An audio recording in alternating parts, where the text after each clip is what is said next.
I am Good back. afternoon. Yes, I'm back. Yeah, Yes, okay. Today, I'm Okay, here. everybody know that Stockholm is capital of Sweden.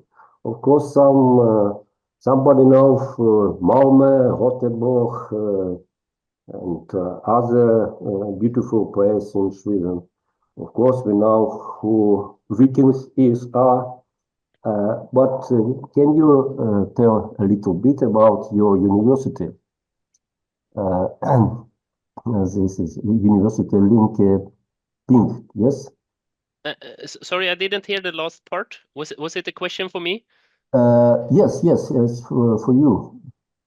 I think that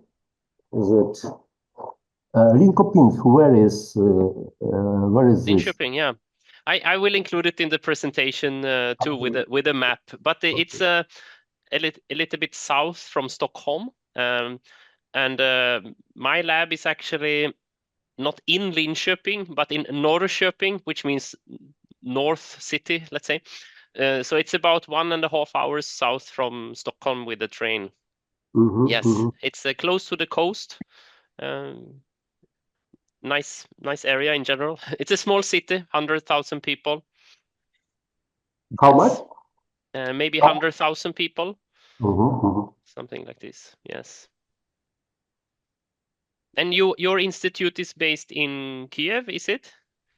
Yes, our Yes. university in Kyiv is a big university, about 20,000 people, including students, teachers, professors in this university,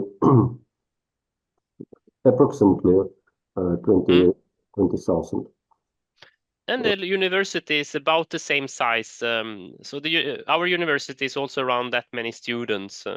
Yeah, across all different subjects and disciplines.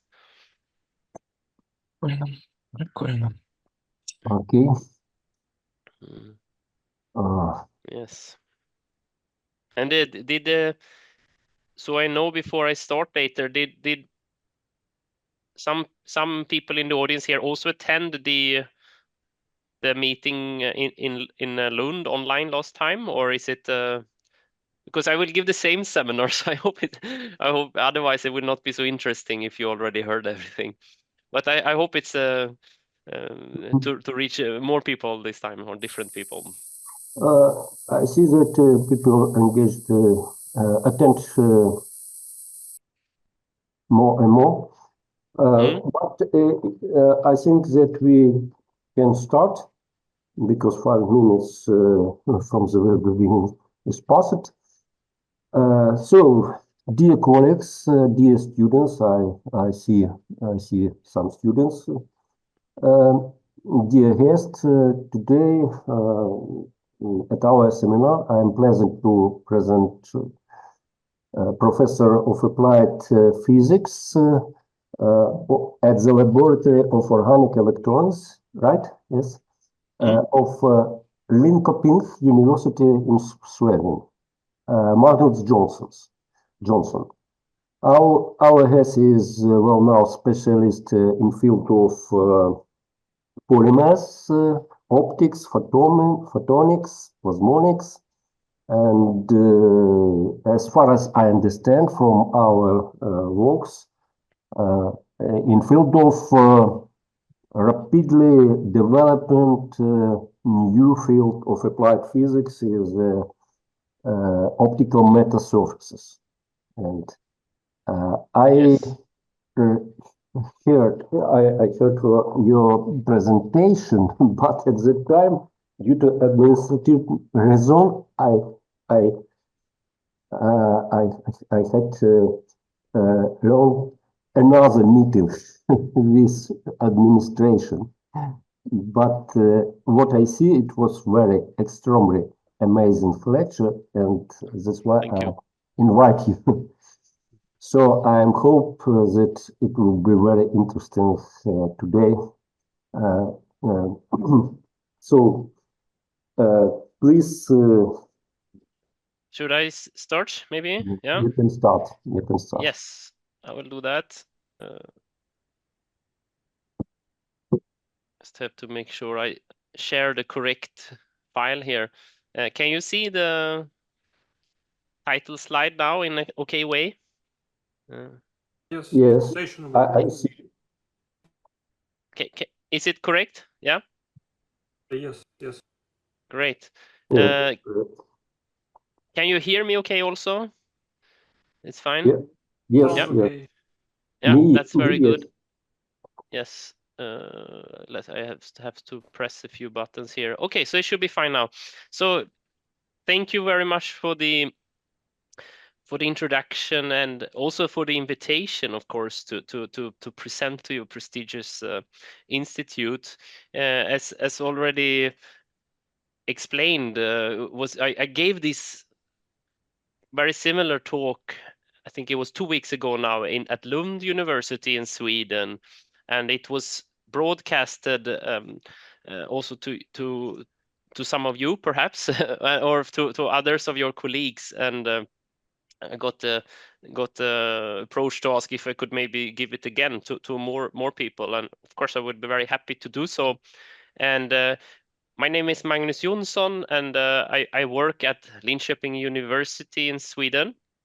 And the talk today will be about dynamic control of light and heat with conducting polymers. So just this very quick background of sort of my profile or who I am. So I have a Master of Science in Physics from Lund University, and then a PhD from Chalmers University, which is on the west coast of Sweden in Gothenburg. It's a nice city too, a little bit rainy maybe, but it's okay. And I worked quite a lot on nanoplasmonic biosensing at that point in time. And then I was spending 3 years with Professor Kees Dekker at the Technical University of Delft, working on single molecule detection using plasmonic nanopores. But I will not talk about those things today, but I instead want to focus on what type of research we have developed since I started my group at Linköping University in Sweden after coming back after my postdoc time. All right, so a little bit about who we are. So we are, can you see the pointer, by the way, when I move around? Yes. Yes. Yeah. Then I don't change to, or maybe I can still change to laser pointer. Maybe it's a bit easier. Okay, so we are situated here in on the west coast, east coast of Sweden, a little bit south from Stockholm.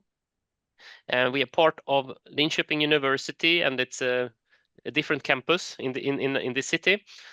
This is a campus area, and this is the division where my group is based. It's called Laboratory of Organic Electronics. Its activities are quite broad, so it ranges from, let's say, pure synthesis of new type of monomers and materials to theory and modeling, and all the way to a little bit more very applied things like putting these materials inside living tissue and plants. And my group focus on photonics and nano-optics, both from a fundamental perspective and also from an applied perspective. So this is a reasonably recent photo of our group, and what we focus on in the group is to use, let's say, a little bit unusual materials for photonics. These are materials, the materials we use are common in the field of organic electronics, but they are not so common perhaps in the field of nano-optics. So that is what we do. And then this can sort of range to many different types of applications and also different spectral ranges within photonics and optics. And the intention today is to focus on particularly the work we do on conducting polymers. We also have quite a lot of work on cellulose materials. We have a lot of forest in Sweden, and they want to do new research to figure out what should we do with forest when we print less paper and books. But then, so we do research on that too. But today I would like to focus on conducting polymer research in 3 different parts. And a little bit simplified, I will start from the very small on our work on nano-optics and plasmonics, and then move to more thin film interference effects, and then finally move to applications that I find exciting and interesting, but more based on bulk or surface effects of materials. All right, so I actually don't know exactly the background of the audience now, so I will assume that you don't know everything about the field of nano-optics and plasmonics, and please forgive me if it's too simple. But to introduce the concept of plasmonics, it's all about how light interacts with metallic nanostructures. So this is an example of a glass ceiling in Barcelona, where the sun goes in and you get these beautiful colors because you have metallic nanoparticles in the glass, embedded in the glass. So the colors here originates from metallic nanoparticles and not from pigments or dyes. It's amazing they could do this really in the ancient times. Perhaps they didn't completely understand how it works, but this is how it works. So what happens is that the the conduction electrons in the metal will start to move in resonance with the incident light field. So as you see to the right here. So when you shine light on this nanoparticle, the electrons will start to move back and forth. And this is a collective motion of the charge cloud, if you wish. And this is what we call a plasmon, or a localized surface plasmon. And this happens because the material has charge that can move, right? So this is why it happens for metals. So metals have mobile charges, and from an optical point of view, the requirement then is that the permittivity or the dielectric function should have a real value that is negative. So that's kind of the definition of a metal from an optical point of view. And this is also the property that makes metals reflective, right? So in contrast to that, other materials that are not conducting, they will have instead bound charges, and permittivity will be positive, and that makes them transparent. They behave very differently when you illuminate them with light. But for these type of metallic nanostructures, you can excite these type of plasmonic resonances, and this resembles an antenna. The effect of this movement and this plasmon is that they behave like an antenna for light at optical frequencies. And I already mentioned that it can be used for coloration effects, which has been used really since the medieval times. So it's stained glass.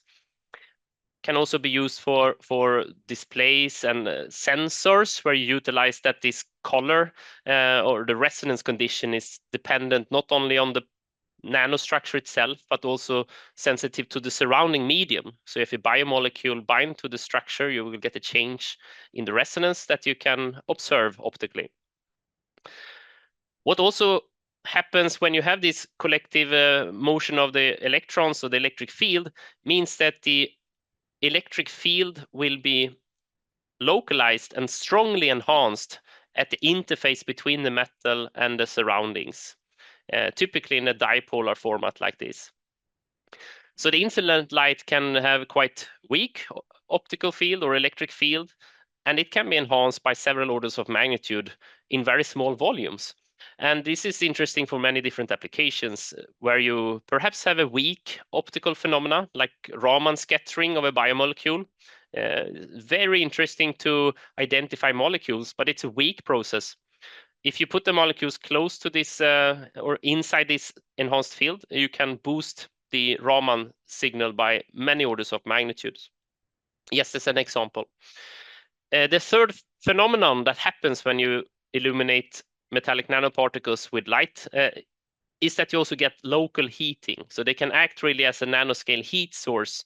This is often not something that you want. You want often to minimize this in many applications. But in other applications, it's taking advantage of instead as a unique way to sort of heat very locally at the nanoscale. And the fourth phenomenon that I would like to emphasize a little bit extra is also that the scattered light from these antennas, just as for a normal antenna, does not necessarily have the same phase as the incident light. And the phase depend also on the exact geometry and orientation of the nanostructure, making it possible to control phases very locally. So this is what I'm trying to show here. So it's has opened really a field of flat optics called metasurfaces. And this is an example where this has been utilized. It was one of the earliest examples also, where you have different nanostructures, different antennas at different positions along a surface, which means that the change in the phase will be different at different positions, and therefore you can really mold the wavefront as it goes by. You can picture this using the concept of Huygens spherical waves coming from point sources, and then you see that a flat wave coming in here can, for example, be diffracted with a flat surface.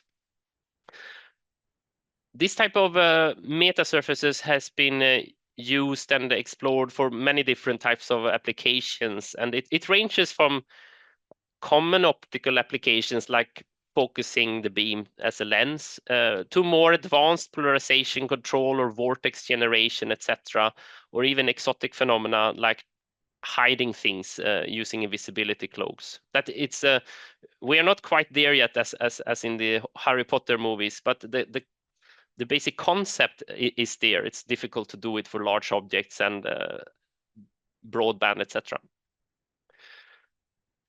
But there is a quite big limitation in conventional plasmonics and nano-optics, and that is that you can do a lot. You can make a very nice nanostructures and have interesting functions, but it's difficult to change that function after you have created your structure.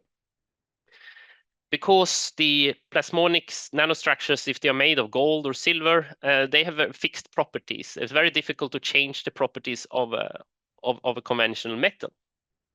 So to be able to make dynamically tunable systems, researchers have tried alternative approaches, such as making these antennas on a stretchable substrate and then change the optical response by changing the distance between the antennas. That's kind of an indirect approach to changing the total response. But the antenna is the same all the time. And this is another direction where people, including ourselves to some extent, modulate the optical response by changing the surrounding medium around the antennas or the optical metasurface. It's quite limited in what type of tunability you can obtain, but certainly interesting for many applications also. The more direct approach is instead to trying to make plasmonic systems of materials that have tunable material properties. And this is sort of the direction that I'm particularly interested in. And we are focusing on trying to do this with a type of materials called conducting polymers. I don't know how many of you that work with polymers or conducting polymers, but I have a background in optics and physics, and not in this field actually. And when I first pictured what the polymer is, it would be something looking like this. It would be transparent material like a test tube, or it would be the insulation around the cable. It would not be something conducting and interesting from an optical perspective, really. But quite long ago, it has been developed polymers, plastics that can conduct electricity. And it's just a small change in the molecular structure here, where you, instead of having single bonds everywhere, you have instead a conjugated system where you have alternating single and double bonds, so that you can delocalize the electrons and allow them to move, or holes for that matter, along the surface or along the chain of the polymer. It is more complex in the type of polymers that we use today, and the typical material that we use instead looks like this. This is a polymer called P-dot. I will probably use the word P-dot quite a lot, so it's good to remember. And it looks like this. And the charge carriers here are not electrons. They're also not really holes, but they are polaronic, which means that it is a charged moiety on the polymer, but it's also connected to a counter ion. And these can move then in quite complicated ways along the surface and make the material conducting. And what fascinates me with these materials is that you can modulate the charge carrier density in the material. You can introduce more charge, you can remove charge by changing the redox state of the material. And I illustrate that with the photo down here of a device where we have two squares with the same material. So it's both are a type of PDOT, and the difference is that one is highly charged, conducting, making it quite transparent in the visible, and the other is instead in its neutral state, where you have an optical band gap peak and it's not very conducting. So they look different. Also, the conductivity is very different then. So the research question that we had many years ago in my group was then, because these materials have been popular in many other directions, like printed electronics, etc. But I was curious, can they be sufficiently good so that they can really behave like a plasmonic material? So we can make plasmonic antennas from these type of materials.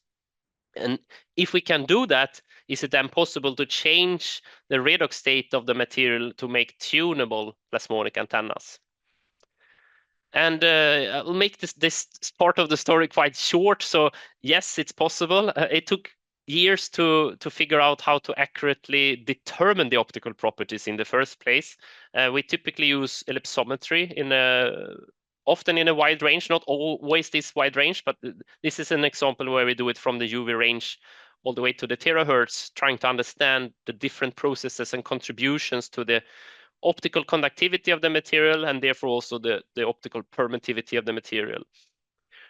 But what's important here for us is that with this methodology, we could test and screen different materials and also optimize them, and identifying this type of polymers which have then an optical permittivity that is negative. So the real part of the permittivity here is negative. It starts to become negative around in the upper range of the visible.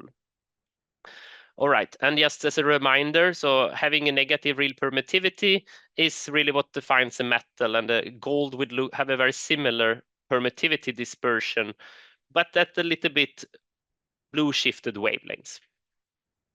All right, so these material properties we can import into optical simulation programs. We often use the finite difference time domain method to trying to understand what could happen now if we make a nanostructure of this material. And then the simulations predicted that we should get clear plasmonic absorption peaks, and the near field also shows that it corresponds to a dipolar resonance. Very, very similar to what you see for a gold structure of the same size, but at a little longer wavelengths. So to confirm this experimentally, we use a quite simple method. At least it's simple to draw the schematic. It's a bit difficult maybe to optimize the system, but it's based on first making your material. Then we have nanospheres that we buy of polystyrene that we self-assemble on the surface. And then after that, we use these beads as a mask during etching. And then by etching, with reactive ion etching, we then remove the material everywhere except from under the particles. So if we then remove the particles, we end up with nanodiscs on the surface. And what is quite neat here is that there is you have a not perfect control of the type of structure you can make, but you can make really large areas full with the same type of nanostructure, making it quite convenient to confirm this type of optical response experimentally. So in this case, we make centimeter large areas full of this type of nanostructures, or nanodiscs. So yes, the experiments confirm that, yeah, we do have a plasmonic resonance peak here, and of course, changing dimensions and so on can be used to confirm that it's really plasmonic peak and not some type of material absorption peak. And also, if you don't have a nanostructure, only a film, you don't see this. So there are many controls here also that I'm not showing now. But what's exciting for us is then to explore what happens now if we change the charge carrier density in this material by modulating the redox state of the material. So this is shown in for the polymer schematically here. We either reduce the material to remove charge carriers, we can oxidize the material and therefore introduce charge. And what's interesting is that this allows us to completely change the material from a metallic state to a dielectric state, all the way from metallic to dielectric. And this then enables us to make this type of plasmonic antennas that can be completely turned on and off again. So in the oxidized state, it is in the conducting metallic state, and you see the plasmonic peak. And if you reduce it, this behavior completely disappears. And what you see instead is the bandgap peak, just the material absorption. And then you can reintroduce the charge carrier. So it's a reversible process and turn on the antennas again. It is not so convenient to do it. In the first paper, we did it as a proof of concept, controlling the redox state by exposing the samples to a gas or a liquid.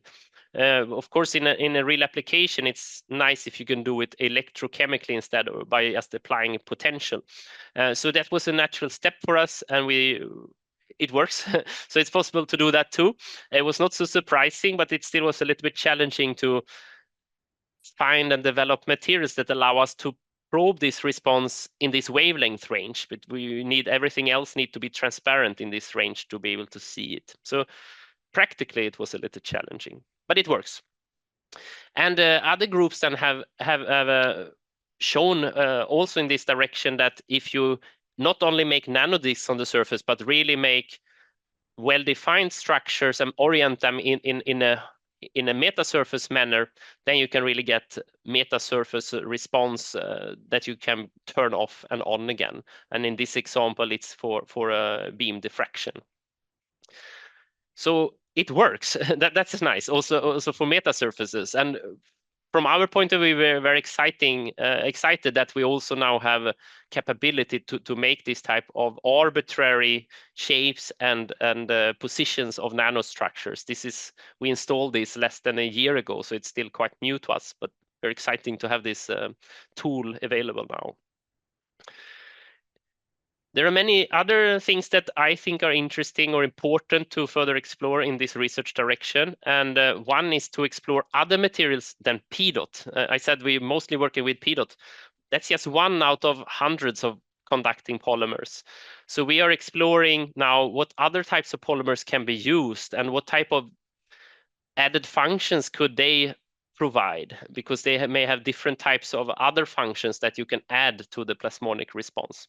So I've shown for a few examples that it works for a heavily doped organic semiconducting material, and also just a few weeks ago we managed to show that we can do this for an N-type conducting polymers.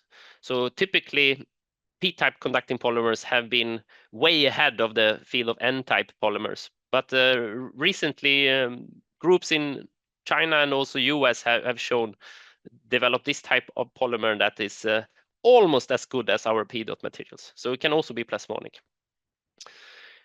Another direction that I feel is important for us is to test other type of unique possibilities. And one here is that you can make anisotropic systems. So when you have a polymer, the mobility along the polymer chain will be very different from between chains. So if you make an aligned system where you have preferentially aligned the polymer chains in one direction, we've shown that you can get actually material that is metallic along one direction of the film, but the dielectric in the other, which means that it means that it's a hyperbolic material. And if you have a hyperbolic material, you can start to do all sort of fun things. We have shown a few things so far, and recently moved into the direction of using it for chiral photonics, which is dynamically tunable through the redox state of the polymer. And this was, it was recently rejected, but we have resubmitted it to a different journal now, so hopefully it will be available quite soon. Okay, so I mentioned that these plasmonic response for the conducting polymer antennas, it typically happen at a bit longer wavelengths compared to gold structures or silver structures. And there is a natural explanation for that the charge carrier density is simply lower. And it's a charge carrier density that primarily determines where the material becomes metallic. It's not the only one, but mostly. It's challenging really to make the polymer as good metal as a real metal. So what can we do in the visible? Well, they are not metallic in the visible, at least not the materials we have today, but the optical properties still change a lot in the visible. This is an example where we show this for a display, a typical reflective display. And it changes between two images here. It's the old and the new logotype of our university. And yeah, you can decide which one you like the best. And why are we then interested in making these reflective displays? Well, we think that we're quite confident that reflective displays will be important to complement traditional displays that are emissive, like an OLED or a normal TV. A reflective display is still instead something that controls the reflection of light. So an example is it's called sometimes electronic paper or an electronic reader. Kindle devices is one brand. And they can be much more energy efficient and have some other type of advantages too. But it's really difficult to make them good in color. The reason why it's difficult to make it good in color is that the traditional way of making color in a display is to separate the colors into red, green, and blue, and then control how much light you emit at these different colors. But if you instead now control reflection and you separate into subpixels where you will reflect blue here, green in the middle, and red at the bottom, if you want to make any color, let's assume it's green, then you have to only reflect this part and you have to turn off the red and the blue part. Otherwise, it will not be green anymore. And this means that regardless of which color you want to show, the maximum reflectance that you can get is 1/3. You have to always have two off. All right. It doesn't matter also if you want to reflect white light. Then you can have all on, but you only reflect 1/3 of the particular color for each position. So you still have the same limitation. So one way to possibly circumvent that is to instead have a different type of pixels that are tunable monopixels that can change their color. So here it's not about turning on and off different colors, but you instead have the same area change its color. And this is something that we were curious about and wanted to do. But then moving back to the conducting polymers, they cannot traditionally do that because they typically only have one color that can go in and out also. But then we can take inspiration from nature. So I mentioned in the beginning that plasmonics can be used to create color. Also, structure can create color without being metallic and also without having certain absorption bands. But just having different types of repeating structures, which is found in nature in a lot of different animals and plants, etc., can produce really brilliant and beautiful colors by controlling interference effects, optical interference effects. So here you don't need a difference in metallicity, but instead it's a change in refractive index at different positions. All right. Often these structures can be quite complex, which I think is amazing how nature has been able to evolve this. This is a nice example, and it's also a common example to bring up from butterflies. We have this type of almost looks like Christmas trees. Very difficult to make in the lab. So we take the opposite approach and see what is the most simple structure we can imagine and still get optical interference effects. And the simplest structure we can think of is just a mirror and having the material on top in a controlled thickness. So if we have a material with controlled thickness, then it should be possible to get interference from reflection at the top interface and the bottom interface. And indeed, this is also what we see. We see clear, this is simulations, so we see clear reflectance peak and reflectance dips, and this changes then with the thickness. So the reflectance peak move with thickness. So we can then tune the perceived color and introduce a color by suppressing different reflectances basically from the material. So PDOS is typically always blue, but it's possible to make it red and green also by playing with interference effects. Part of the reason why we wanted to do this is that we knew that it's possible to create patterns where we have different thicknesses of this material at different in a quite simple way, in simple fabrication way. So the way we create these polymers is typically that we start with spin coating of an oxidant, a precursor material. Then if you expose this oxidant to UV light at different doses on different positions also, then this will control or modulate the polymerization rate in the next step where we polymerize the material on top of this oxidant. And this means that the final sample should end up with polymers of different thicknesses at different positions, and makes it that possible to, through a photo mask, a grayscale mask, to create color images using this method, which is then based on that the P dot layer is still P dot in this example. It's slightly different at different positions to control these interference effects. The colors are not fantastic in that type of device, and it's also a little bit difficult to tune them and maintain good coloration. So the next generation of systems for this, we make a more complete optical cavity where we have also a top layer of a metal. So light is coming from above here, and we have a semi-transparent metal layer here, which lets in light, and it's reflected by a bottom layer, and then we can create an optical cavity here. And as you imagine, this is then the optical cavity mode is then dependent on the thickness of this layer.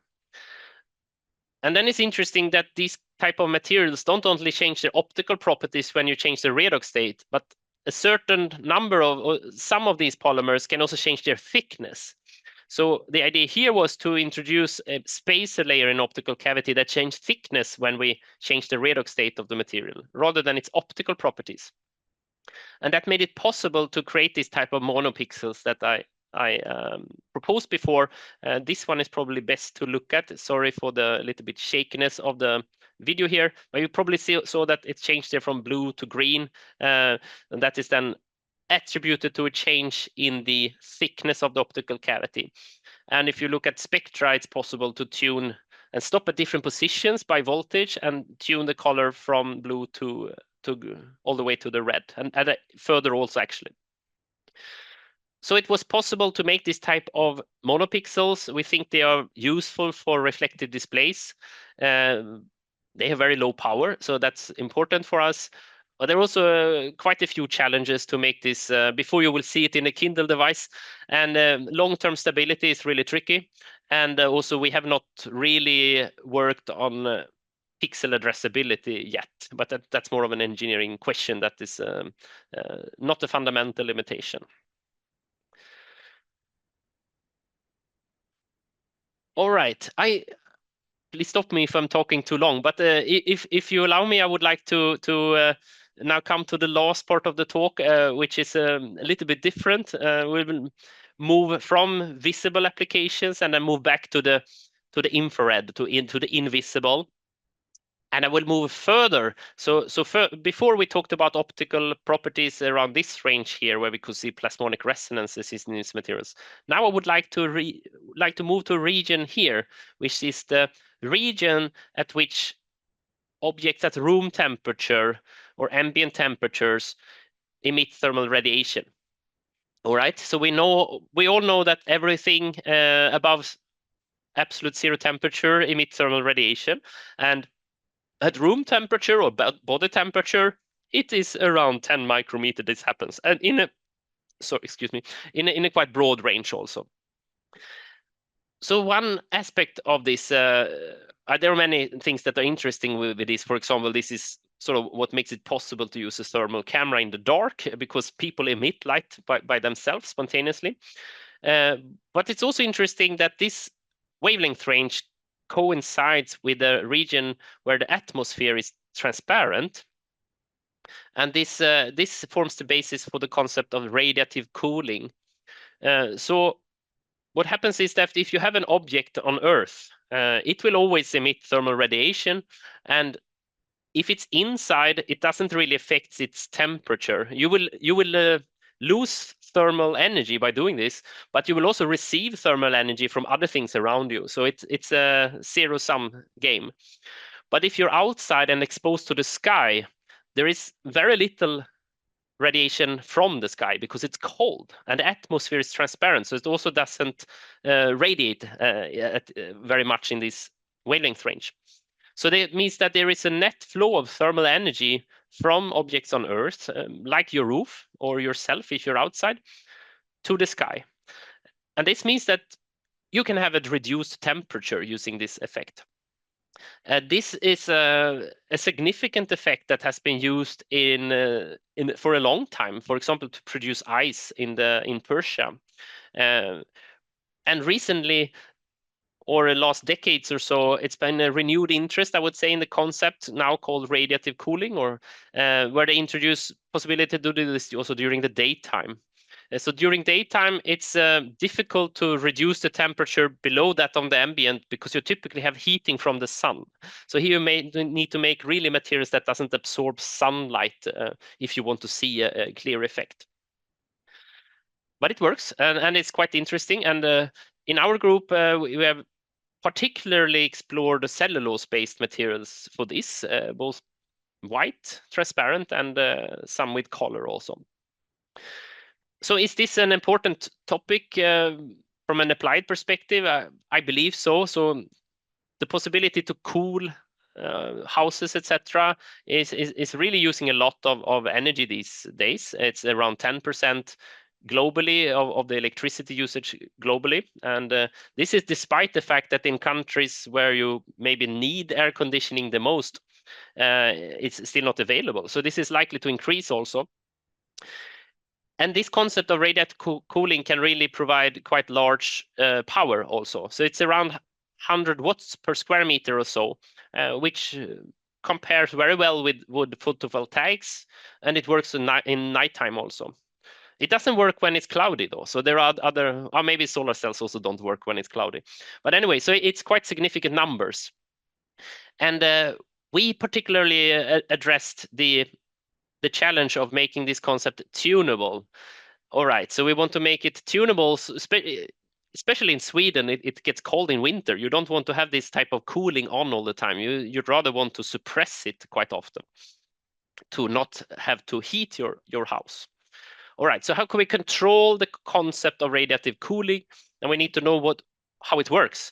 And from Kirchhoff's law of thermal radiation, we know that the ability to emit thermal radiation is the same as the ability to absorb at the same wavelength range. So in the mid-IR range, around 10 micrometer. Most materials are very good at absorbing light in this wavelength range, including just a piece of paper. And the big exception, again, is metals. So metals are reflective not only in the visible, but also in the infrared. They're inefficient in emitting thermal radiation. And we can illustrate that by making materials with gradually increased infrared reflection, and then see that the reduction in temperature that we get from radiative cooling gradually decrease. So we can gradually turn off this effect. All right, but this is not the dynamic tuning. This was by adding different type of coatings on top of your sample, and we use this to drive thermoelectrics. But it's not dynamic yet. So then come back to the conducting polymers again. Would it be possible to use these type of materials and change somehow the ability of a device to emit thermal radiation by changing the state, the redox state of the polymer? So we designed and fabricated these type of devices where you have a conducting polymer at the outmost layer of your device. And this is really important.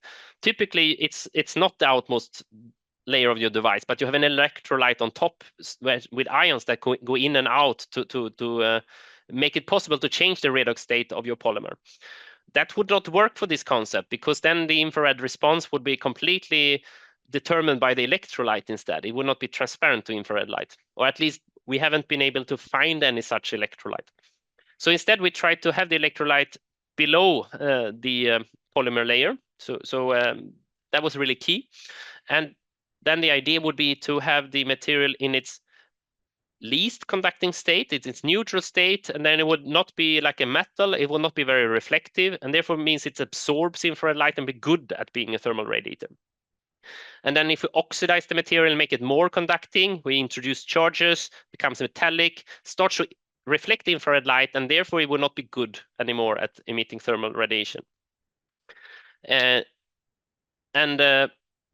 These optical measurements show that indeed the thermal emissivity can be tuned on a scale of around 25 to 30%. We have other materials now maybe going up a bit, but it works quite well in this range.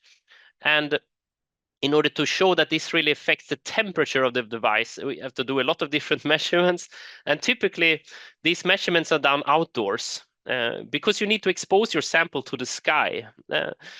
So what we needed was to be able to make a sky indoors to make more systematic studies and comparison between different materials in the same conditions. So we developed this type of sky simulator. We were not the first to do this, but we were really happy to find this in the literature, where you basically emulate the optical properties of the sky. I'll not go into details here because I may be running over time. But anyways, using this type of measurements, then it was possible to finally prove that, yes, it's possible to change the device temperature only by changing its ability to emit thermal radiation. So we sort of account for all other possible effects from Joule heating, etc. All right, so I would like to highlight here or point out that these modulation, can go back here to show that this modulation is quite small still. It's below 1 degree. I would like to highlight, if you instead look at the device with a thermal camera, you see much larger changes in temperature. But the issue here is that the thermal camera doesn't measure change in temperature. It also measures the change in the emissivity of the material. And this is problematic because also in the literature, it's not rare that people use this to say that this is how much the temperature change. But that is only true if emissivity doesn't change of your system. And so what we can see from a thermal camera are changes on the order of 13 degrees Celsius or so, 1 order of magnitude larger. And this change is even opposite to what you see for the absolute change in temperature. So measuring with thermal camera is very different from measuring with non-optical methods that we do for the radiative cooling measurements. But it's still very interesting because if you can modulate how a material is perceived by the thermal camera, it means that you can make dynamic camouflage materials. You can make dynamic counter-counterfeiting systems, etc. Dynamic infrared displays, simply. So this is what we are trying to show here. This LUE, it stands for Laboratory of Organic Electronics. And now you can have this information that is going in and out while looking at the thermal camera. You can reveal it when you wish. And in the visible, you don't see it. So it's a type of anti-counterfeiting device also. If you want to use this for camouflage, it may not be so suitable to have a black material, but you also have to control the appearance in the visible. And we did not do this for green. I'm not sure why, but we showed at least in blue that it's possible to make the material blue, and it doesn't really affect its ability to be tuned in the infrared. It's possible also to use the same concept of a UV exposure to control the response at different positions. I'm not sure why they chose a photograph of myself, but anyway, it's possible to then have an infrared image that can be turned on and off again as you wish for the thermal camera, but you still don't see anything in the visible. Okay, I think it's time for me to summarize. I've talked probably enough. We think that conducting polymers are an interesting type of materials, not least because it's possible to make dynamic systems. And I've tried to show that today, starting first from nanoscale properties and plasmonics, which is maybe the major part in the group doing right now, but also possible to work with other concepts like interference effects in the visible, where you don't require the material to be metallic. And finally, moving to more interface effects, where we control properties for thermal radiation control. Yes, as a final teaser here, it's also interesting to maybe look at other spectral ranges, and this is our first exploration towards the terahertz also, where we see a switching in certain regions of the terahertz from below 10% to around 90% transmission through the materials, which is we have not been able to find any other materials that can do this. So it's also an interesting direction, we believe. So this is a more civilized picture of the group, and okay, this is maybe a less civilized picture of the group. We have people from across the globe joining us. It's very international. And of course, we have done a lot of this work in collaboration with other groups, both national and internationally. So I think I'll stop there and thank you for your attention, and perhaps there will be some questions too. Thank you. Okay, thank you very much for amazing lecture. Do any question, colleagues? If I may, because I got a lot of questions and I wait patiently. Perfect. Yeah, it was very interesting. So I have, I guess I will got 2 or maybe 3 questions. First one, if I understand correctly, you switch on and off redox state with applying voltage, right?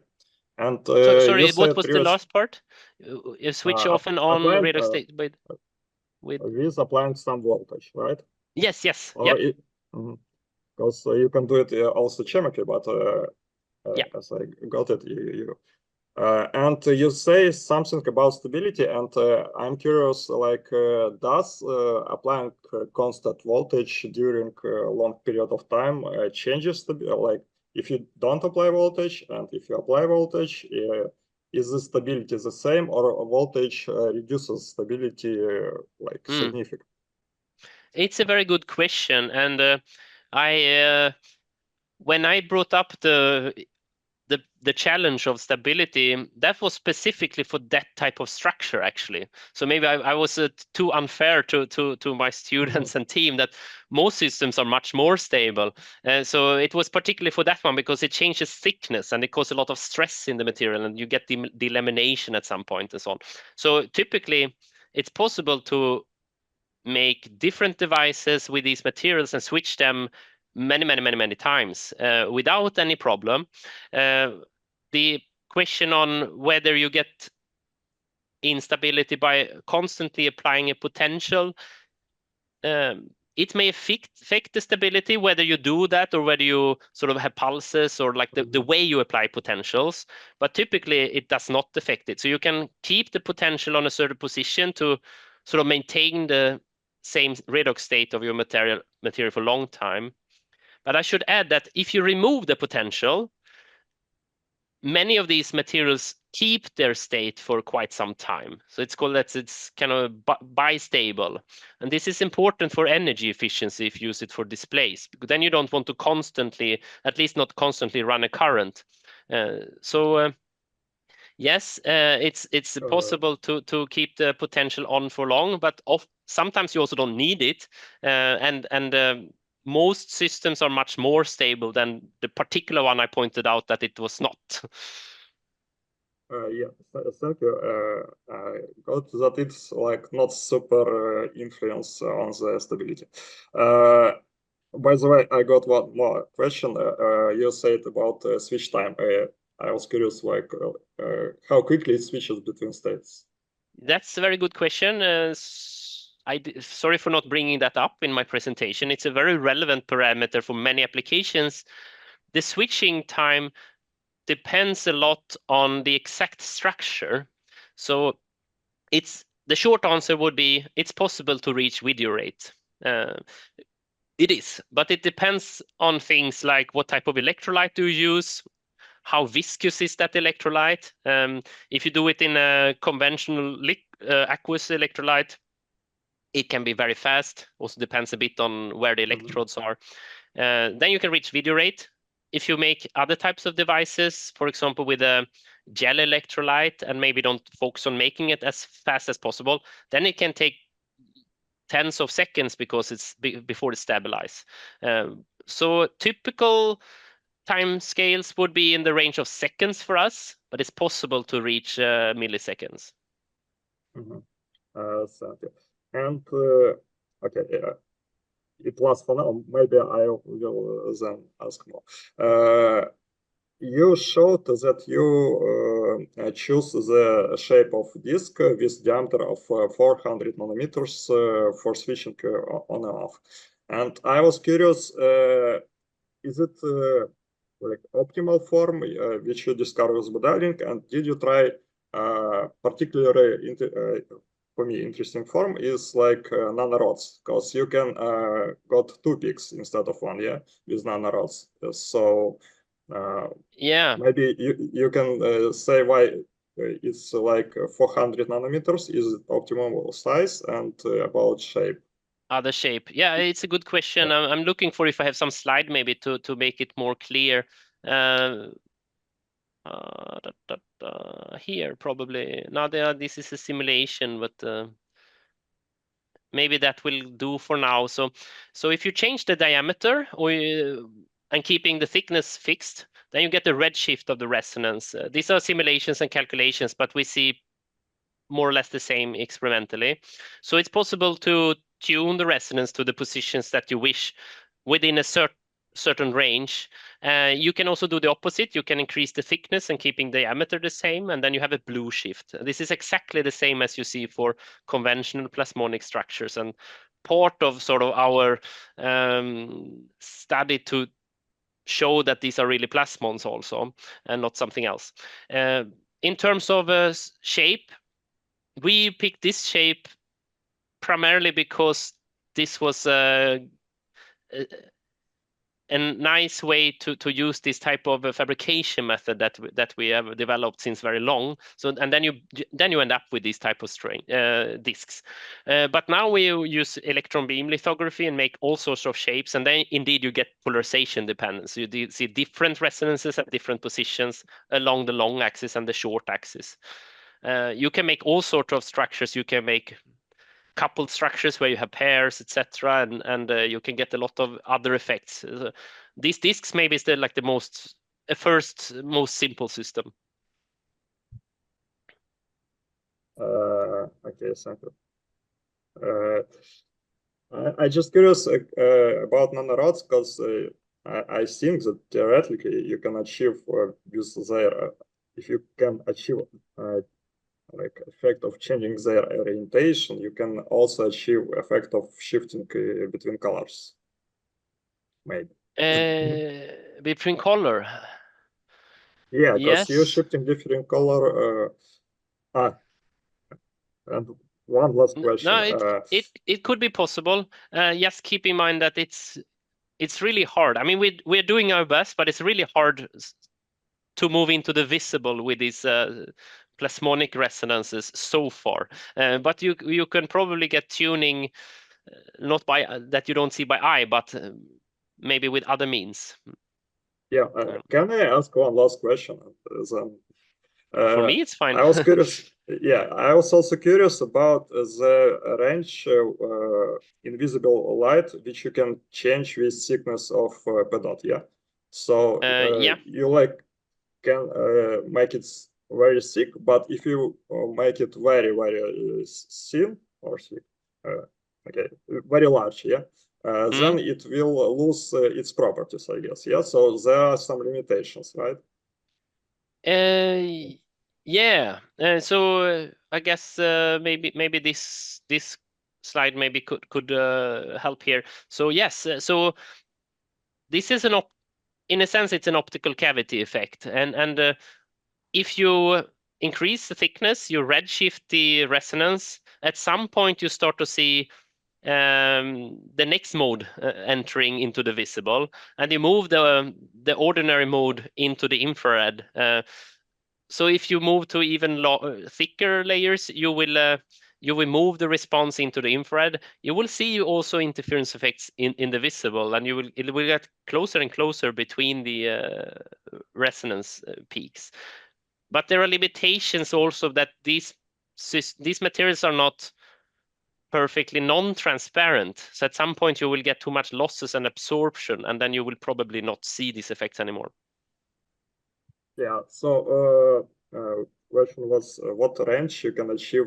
You can fully cover a visible spectrum with just varying thickness, or is there some limitation, like for example from 500 or to 700, or you can from 300 to 900? Yeah. Yeah, so in this study, and it's similar to other studies we've done too, the thickness is in the range of 100 nanometer for the most blue shifted system to a few hundred nanometers for the furthest red shifted. And if I just quickly go to this structure where we believe we have a very large change in thickness dynamically, to explain this thickness change, color changes that we see, the thickness need to change by more than 100%, so which is really large for these materials. So it's a change from maybe 100 nanometer to 200 nanometer or 250 or so. We have not really explored making, let's say, a micrometer thick material and explore the cavity effects yet. Could be interesting to check.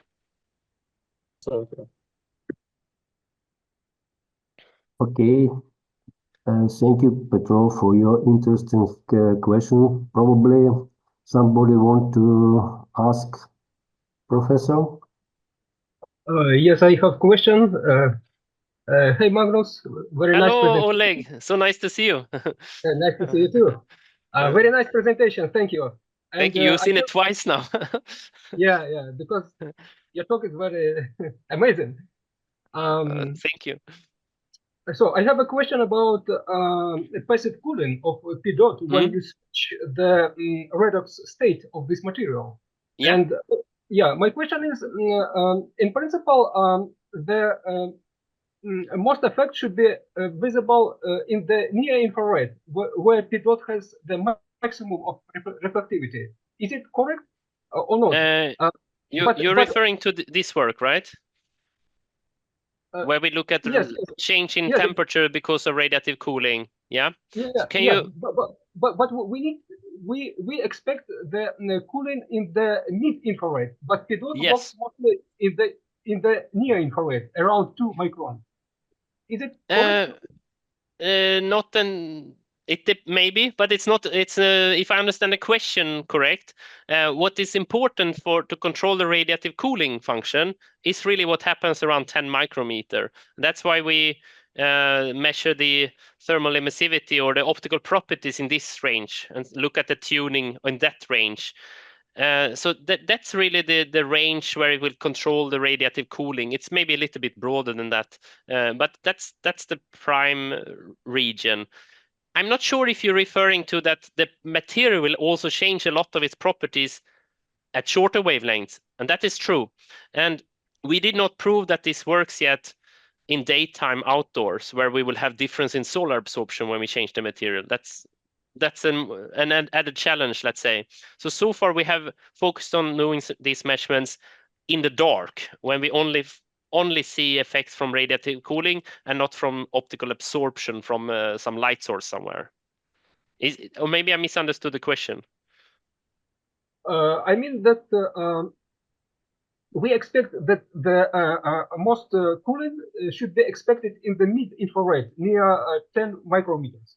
And my question is, why P dot change the reflectivity in this range? Because as you showed, the reflectivity become changing in the near infrared, near 2 microns. But yes, here. But it also changed here. So that is what we were not sure about that, but that's what we show in this panel here, that the reflectance and therefore the emissivity change a lot in the range around 10 micrometer.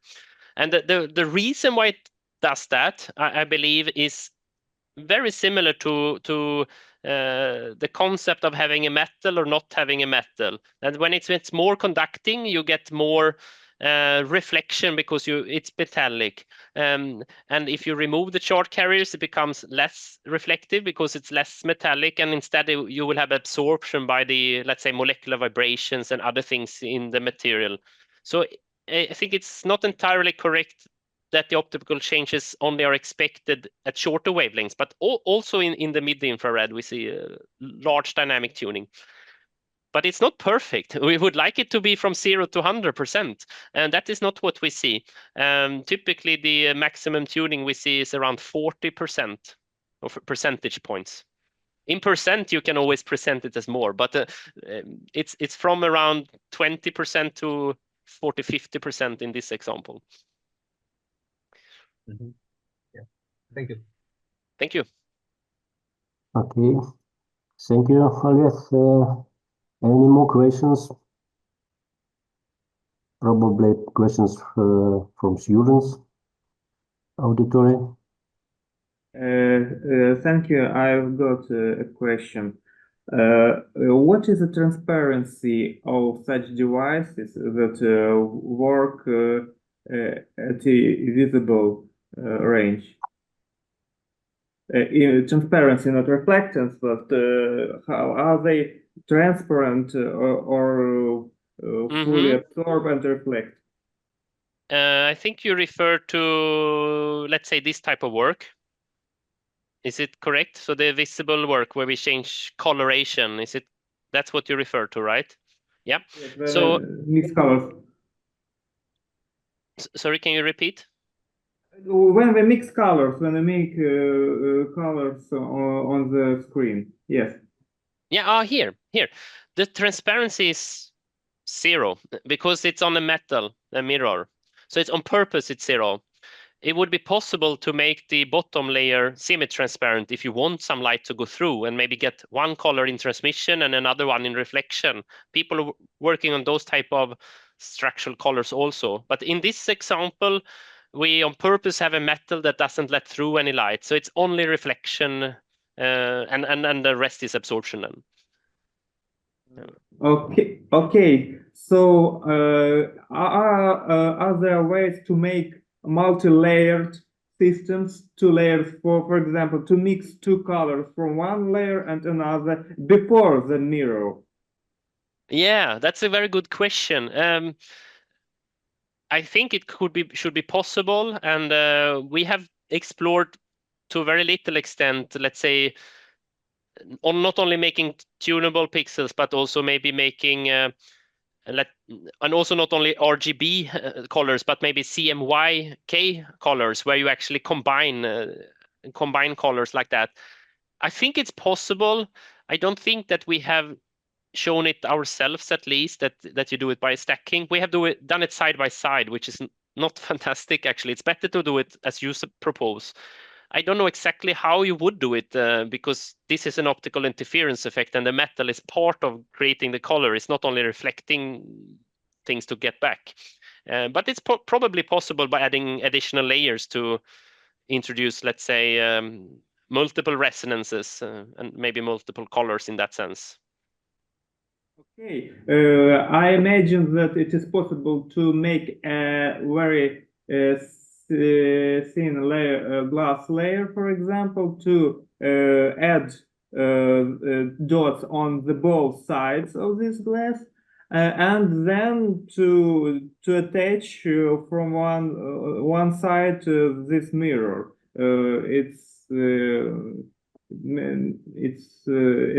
I think it's possible, so we can see different colors layered, and to get a good palette, better palette than we can get using only physically limited to one layer. Okay.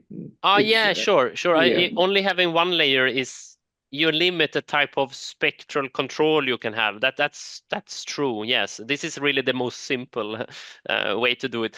I would like to take the chance to say something that it's not necessarily. I can stop the video. It's not necessarily something you want to get, let's say, a very sharp resonance.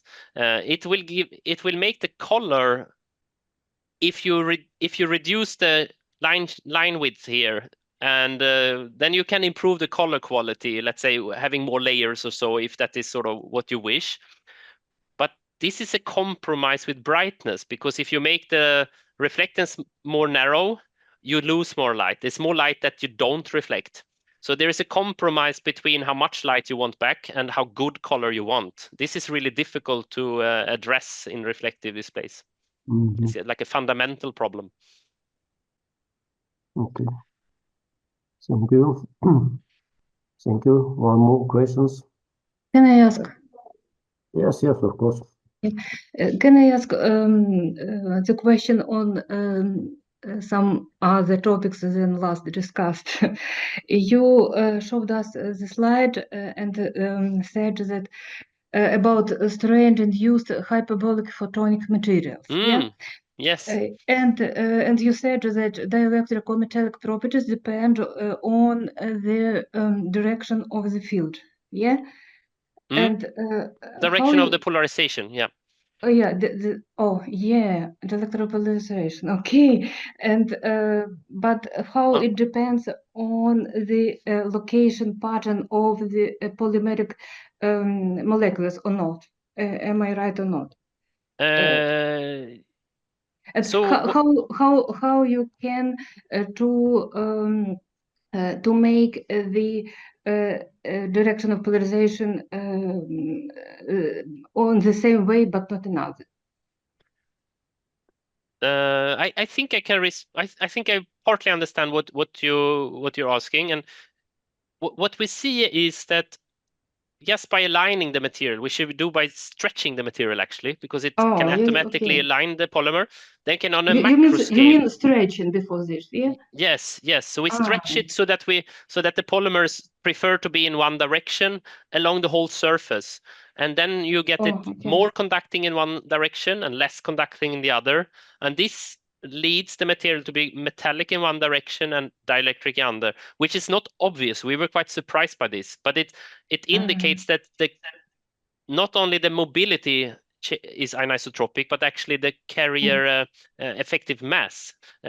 Anyways, we have not yet managed to sort of make this on the micro scale where we have different directions and different positions. If that was what you were suggesting, would be very interesting. Not sure how to do it. Thank you very much. I understood what you mean. Okay, thank you. Thank you. Okay. Do somebody have any questions? I have one stupid. Can I ask one stupid question? Pardon. Do you have also stupid questions? Yeah, it's stupid because I don't. I've only heard relevant questions so far, so don't worry. Okay, Petro, please, if you want. Yeah, I just tried to Google answer because I'm not quite sure I know exactly how reflective screens works, but would they work at night? Because if I understand right, they need some ambient source to reflect, light source. So at night there are, and currently we mostly use like LED lamps, and they don't have perfectly white spectrum. They have some peaks, So. These are two good questions. I think a little separate. So first of all, it does not work at night because the same reason why a piece of paper doesn't work at night. So you need light from the surrounding to see it because it's not emitting light. There are research trying to make combinations, but then still you need emission of light to see it if it's dark around you. It's a very interesting question about how do you get the same color, let's say, from the sun, or if you're inside with the light sources that are not necessarily broadband, but more like different peaks. I don't think I have a perfect answer to that, but I would assume that if a if a color image that you have on a piece of paper, if that looks fine, probably it will be the same for the reflective display. But there could be some differences depending on how you tune the color. Have to think about that. It's a very relevant question. I think it will be fine, but you may have to account for it somehow in the spectral response that you try to design. Thank you. And my questions is probably stupid, but as far as I understand, you obtain this surface like that I see on right up corner of the slide as the result of self-accommodation of polystyrene particles. But this is very regular structure. How, which method do you use to obtain such regular structure? To obtain, if you use the polystyrene particle approach, which is typically called colloidal lithography, then you don't get the periodic order, and sometimes you don't want that because you want to avoid seeing grating effects.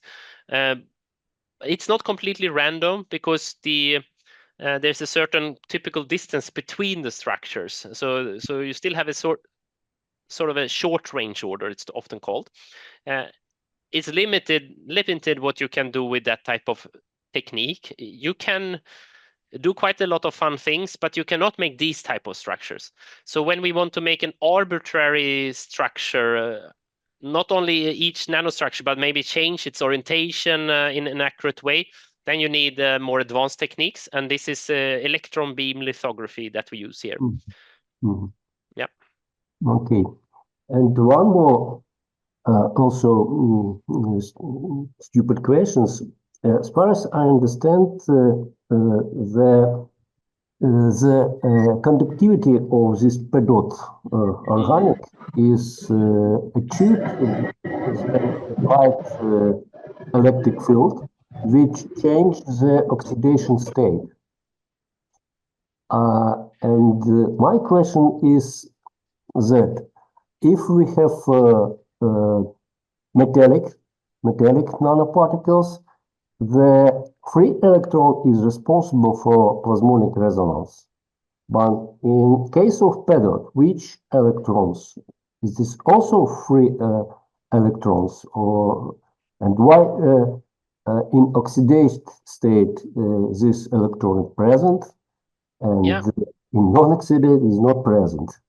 So it was a little hard to hear some parts, but I think the question was, in a metal you have conducting electrons that are contributing to the plasmons and the collective motion.